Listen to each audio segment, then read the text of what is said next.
खुलुमबाय गोजोन फुंबिलिनि गासैबो बड'लेण्ड बुब्लिनि अनसायगिरिफोरखौ बरायग्रोबाय।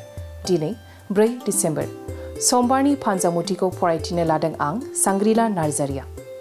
फान्जामुथिनि गिबियावनो दं मेष राशि। गावनि थांखिखौ गुबुनजों मिथिजानो गिनो हागौ।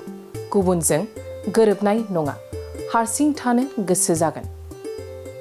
वृष राशि। खामानि दामानिफोरा जोबस्रांनाय नङा, देहाखौ मेंखांनाय मोननो हागौ। आरामै थानो गोसो जागोन। मिथुन राशि। मोजां रादाब मोननो हागौ। जोबोरैनो सुखुनि सान जागोन, सुखुयै सानखौ बारहोहरनो हागोन। कर्कट राशि। धोन दौलत आरजिनो हागोन। आखायाव रां रुफा जागोन।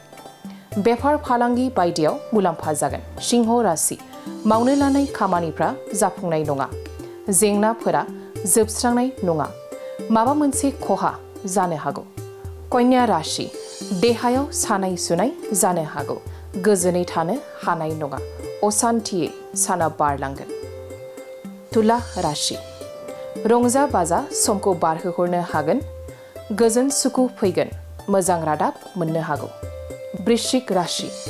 मानिबा जाहोनाव सोरबा सुथुर जानो हागौ, गुबुना मेगन सागोन, गाज्रि सान जागोन। धनु राशि। बेफार फालांगि बायदियाव मुलाम्फा जानो हागौ, साननायफोरा जाफुंगोन, मोजां सान फैगोन। मकर राशि।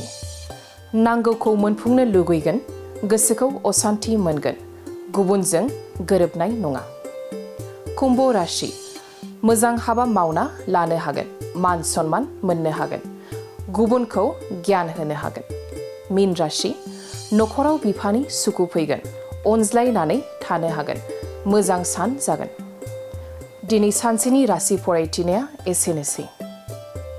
आसा खालामो नोंथांनि दिनैनि साना मोजाङै मोजां थांगोन, बेखौ बड'लेण्ड बुब्लिनि नखरनिफ्राय मिजिंथिबाय।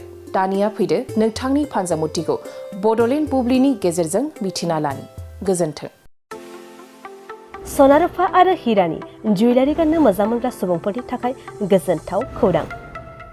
दासान्दि फुजा बोथोरखाय खम बेसेनाव फानगासिनो MSCB जुवेलार्सआव सना रुफा आरो हिरानि समायना रमायना जोंख्लाबनाय जुवेलारिज। MSCB जुवेलार्सआव मोननो हागोन राजकोट जुवेलारि, कास्टिं जुवेलारि, कलकाता जुवेलारि, मेसिनजों बानायनाय जुवेलारि आरो आखाइजों बानायनाय जुवेलारि। लोगोसेनो हाबा हुखायाव गाननो थाखाय सना आरो हिरानि समायना जुवेलारिसफोरखौबो मोननो हागोन। MSCB जुवेलार्सआनो दं क'क्राझार सहरजों नांजाबनाय क'क्राझार रेल गेटनि साखाथि वार्ड नं 5 बिबेकानन्द पथआव। MSCB जुवेलार्सजों थोंजोङै जगाजग खालामनोबो हागोन 9954273079 जानबुं अनजिमायाव।